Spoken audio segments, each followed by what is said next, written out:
of the story, The Thief Story by Ruskin Bond, right?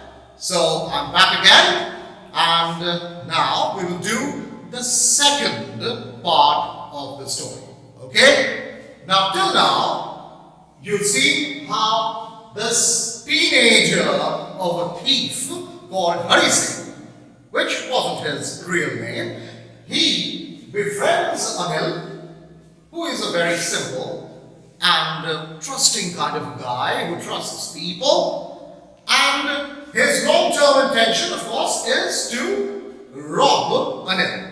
Okay? So Hari Singh he earns Anil's trust, and gradually, he kind of fixes himself somewhere, in his, makes a permanent place in his mind and his heart, and gradually he gains his trust. It's been more than a month and he's now very impatient because he hasn't stolen. He hasn't kind of used his skills as a thief, right? So he gets impatient, and one day he gets the opportunity. Now what is the opportunity? Anil has sold a particular book to a publisher for which he gets to be 600. Alright? So he comes, and he's a simple man. He trusts people. He trusts Hari Singh with all his heart, and therefore he keeps the money under his mattress. So Hari Singh now can't contain himself. Of course, he did have the first taste of education. He did understand the importance of education, but he was still a thief, right? So, rupees 600 gets the better of his discretion, gets the better of his idea, his judgment. Okay, so Hari Singh decides to rob Anil. He takes rupees 600 and tries to flee to Lucknow, where nobody can really kind of get to him. Okay? Now, once he reaches the station, there is something that stops him, which, as I told you earlier, right, that he is not able to understand as to why he is not able to board the train and leave for Lucknow, right? And something stops him and he misses the train. So that is till where we have done, and now we will go further ahead. Okay? Alright. So, once that happens, he misses the train.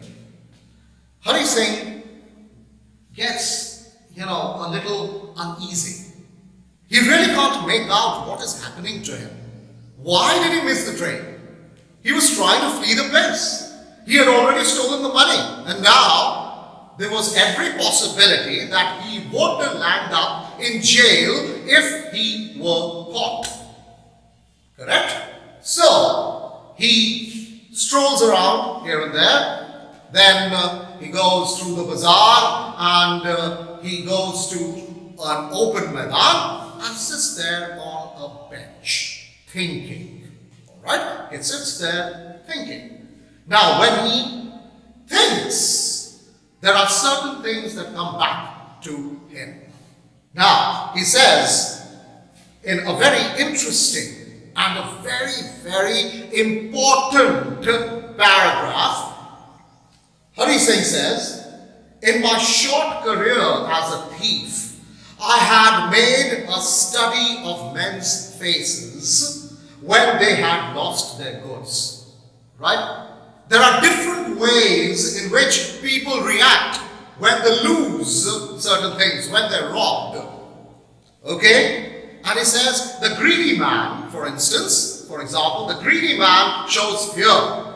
Somebody who's greedy, if he loses something or he is robbed, he shows fear.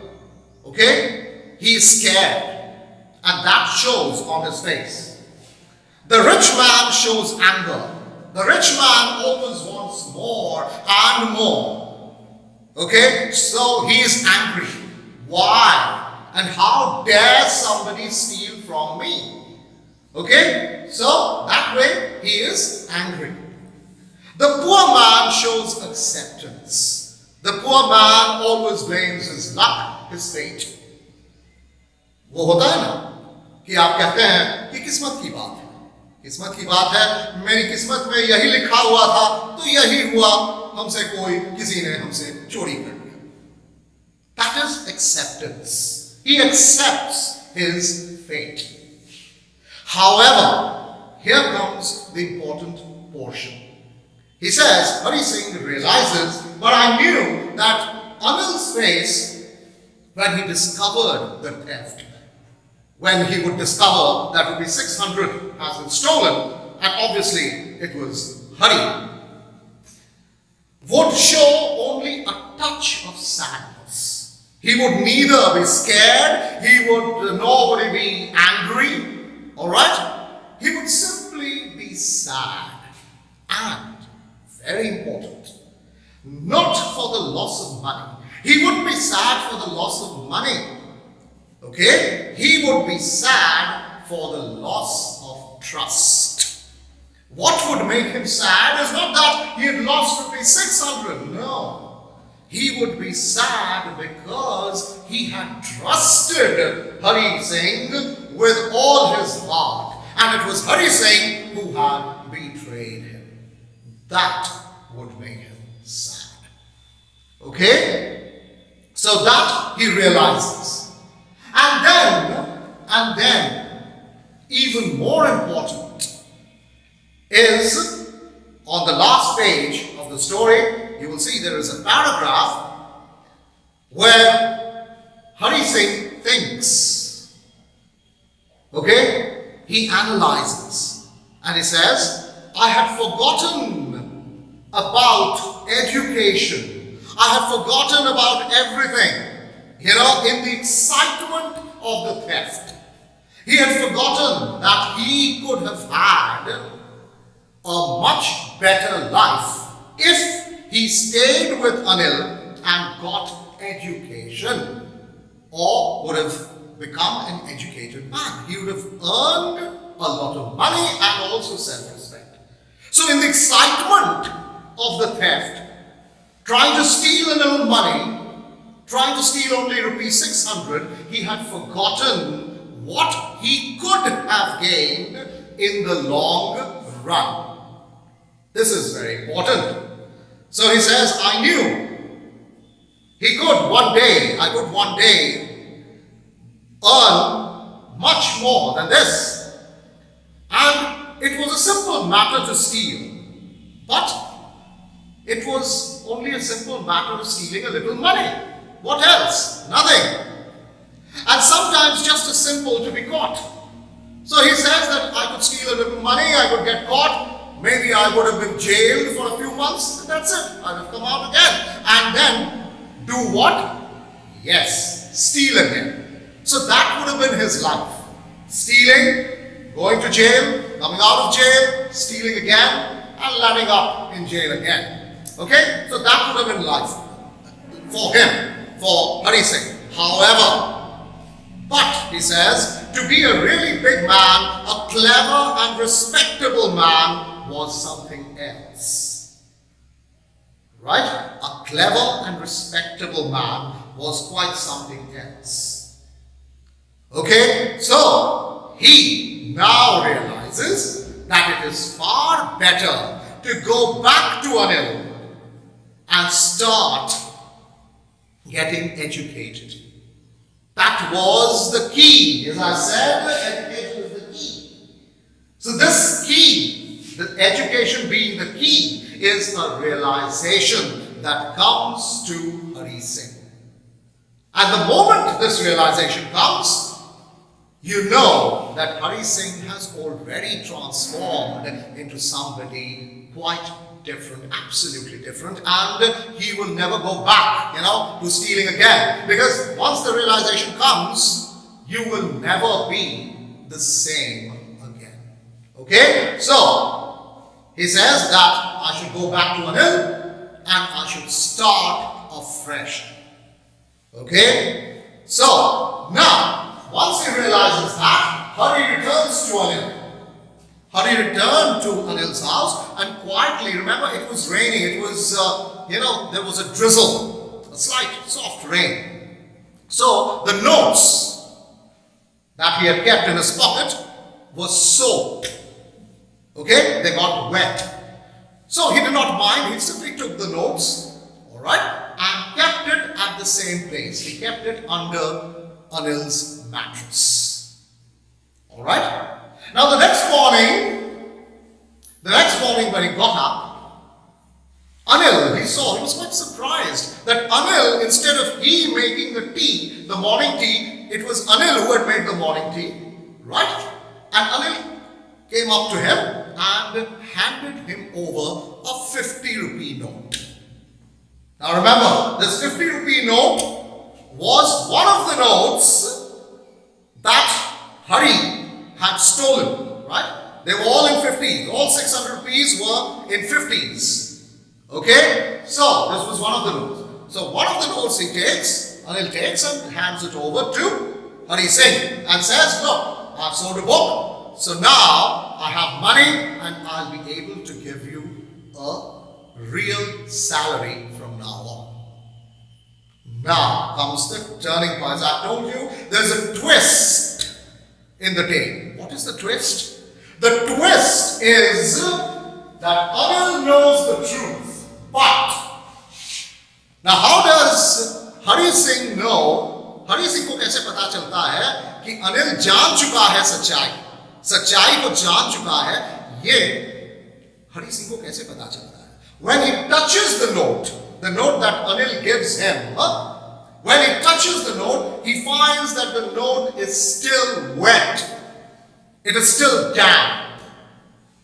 Okay? So immediately it strikes him that Anil knows the truth. Because it's common sense. Anil had kept dry notes under the mattress. Now when he touched the notes, he must have found them wet. Okay? So he must have realized that somebody must have taken the money, got them wet, and for some reason would have kept them under the mattress. And who could it be? It had to be Hari Singh.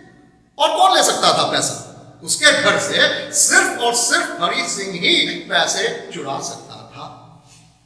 Isn't it? So Hari Singh realizes that Anil knows the truth. So he is all the more grateful. He is all the more grateful and he vows that he would continue to study, he would continue to get educated, and one day he would earn money and he would earn self-respect through education. And then Hari Singh says in the last 2 or 3 sentences, he just says he knew. Who knew? Anil. Anil knew the truth.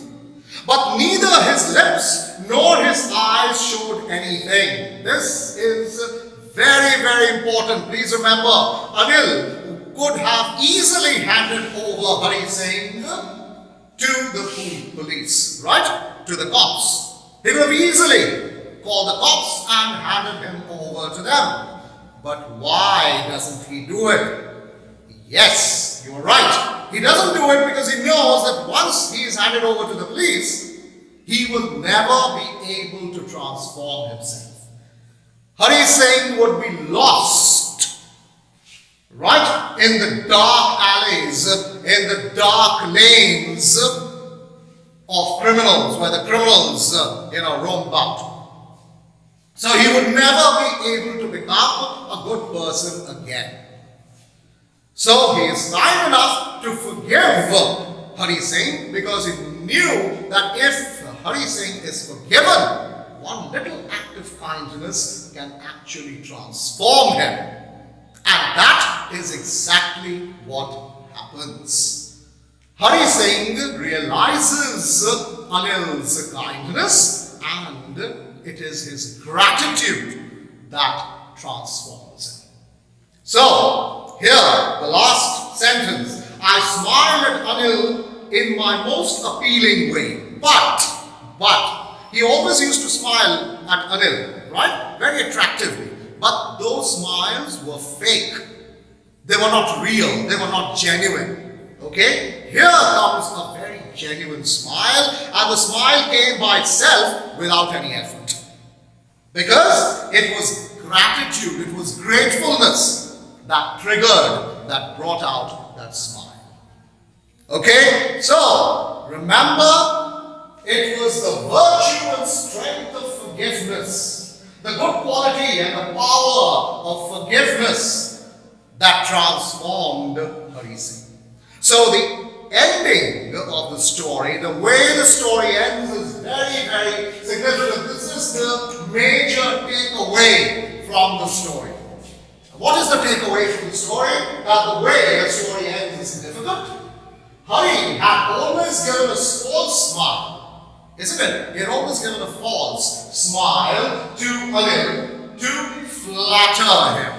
His only intention was to flatter him. For the first time, his smile is genuine, it's real. Because it comes from here, it comes from his heart. Okay? So, this is how we know at the end of the story that Hari is a changed person and he will never be a thief again. Okay? So, as I said in part 1, you remember that a little act of kindness, alright? One little act of kindness can transform a man. And that is exactly what happens in this story. Alright? So that's the story, my dear students. I hope you have enjoyed the story. It's a very touching story. Alright? Keep your heart open, right? The windows and the doors of your heart open, and you will, I'm sure, enjoy the story even more. Okay? So thank you very much for patiently listening to me. And until we meet again with another story or a poem, it's goodbye from me. So bye for now. Bye-bye.